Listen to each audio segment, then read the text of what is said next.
Bismillahirrohmanirrohim. Assalomu alaykum barchaga. Hurmatli akalar, hurmatli ukalar.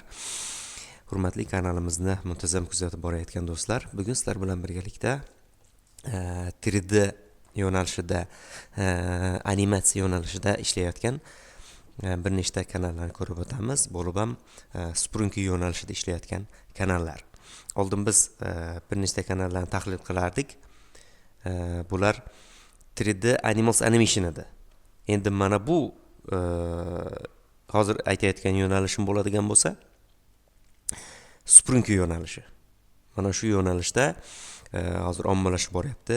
Ko'ramiz kanalning daromadlari, uning ishlash tartibi, boshqasi hammasi bilan to'liq tanishib o'tamiz. Mana birinchi ko'rib o'tadigan kanalimiz Sprunky Challenge 3D yo'nalishi. 3000 ga yaqin, salkam 3000 ga yaqin obunachisi bor. Mana bu yerda ko'radigan bo'lsak, mana o'sha 2008-yilgi kanal. Juda ham oldingi kanal. Misol uchun mana qachondan boshlangan? 3 hafta oldin boshlangan mana. Xuddi shu yo'nalish ishlab eng mashhur 226 ming prosmotr ketgan. Mana shunisi ham ancha pul degani bu. Endi albatta bu o'sha ko'rilayotgan davlatga, boshqa parametrlarga bog'liq, ko'rilish vaqtiga bog'liq, qancha muddat ko'rilganligiga, lekin baribir ham natija yomon emas. Keyingi kanalni ko'radigan bo'lsak, bu yangi ochilgan kanal ekan, mana 1 oy oldin boshlagan, yurgizmay qo'ygan, tartibsiz yurgizgan. Tartibsiz yurgizish bu juda ham yomon. Rejim bo'lishi kerak 100%. Bu kanalimizda ham mana 15-martda ochilgan kanal ekan. Nima deydi? Agar yaxshi yurgizganda bu ham albatta yaxshi yurib ketgan bo'lar edi. Har kimning o'sha tartibi, rejimi o'ziga bog'liq yurgizish. Mana 11 kun oldin boshlagan kanal ekan. Bu yurib kelayotgan kanal. Agar mana shu kanalni ham yaxshi yurgizadigan bo'lsa, albatta yaxshi natija qilishi nima?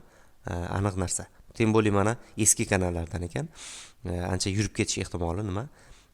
Juda ham yaxshi, chunki bular YouTube'ning bazasida bo'lgan kanallar. Tasdiqdan o'tgan aniq kanallar, bular albatta juda ham yaxshi natija ko'rsatadi. Nomlarga alohida e'tibor berish kerak. Mana bu narsa xato narsa. Mayli ochgan payti qanchadir muddatga, vaqtinchalikka shu nom bilan qo'yish mumkin, lekin keyinchalik ham agar mana shu nom bilan qo'yadigan bo'lsa, albatta bu juda ham katta qoidabuzarlik hisoblanadi va YouTube tomonidan nima qilinadi? Bunaqa qilish tavsiya qilinmaydi. Keyin mana Sprunky Animals 3D kanali bor. Juda ham katta kanallardan. Mana kanalni ham o'zini ko'radigan bo'lsa, 2008-yilgi kanal. Mana bu yo'nalishda boshlagani, mana 2 oy oldin boshlagan ekan. Eng mashhuri 1.200.000 ta ketgan. Pashti $700 pul ishlagan. Mana shuni o'zi eng kamida. Yangilarni ko'radigan bo'lsak, mana 11 soat oldin nima qilgan? Qo'ygan. Mana shu nom bilan qo'yapti, lekin ko'rdingizmi, mana o'sha 3 kundan oshiq emas. Yana eski nomiga qaytarib qo'yapti-da. Mana translyatsiyalari ham bor buni, ya'ni jonli feedlar ham qilyapti. Mana bu mashhur nomlardan foydalanib translyatsiyalar, mana 10 soatlik videolar, mana 10 soatlik videolar qo'yib, mana shu kanalni daromadini men sizlarga ko'rsatmoqchiman. Misol uchun mana Sprunky Animals 3D kanali. Mana ko'rishlar soni, obunachilar, ichidagi videolar hammasi nima qilingan? Ko'rsatib o'tilgan. Mana bu yerda ko'rishimiz mumkin bo'lgan. Oyiga o'rtacha $5000 berib qo'yibdi. Mana bu yillik, mana bu 30 kunda ko'rishlar soni, misol uchun pashti 3 millionga yaqin va oxirgi 30 kunda 15 mingta obunachi nima qilgan? To'plagan. Bu juda ham ideal natija degan.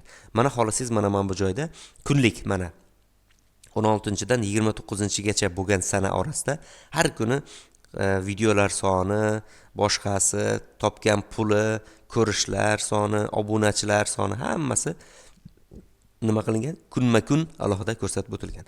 Mana kuniga o'rtacha $100, $150 pul topayotgan kanallardan biri mana. Haftasiga bo'ladigan bo'lsa, mana o'zlaringiz ko'rishingiz mumkin. $600-700 nima qiladi? Daromad qiladi. Mana bu oxirgi 30 kundagi qilgan daromadi. Mana 14 kunligi mana hozir chiqmayapti, ko'rsatmayapti. Oxirgi 30 kundagisi mana Ma'lum.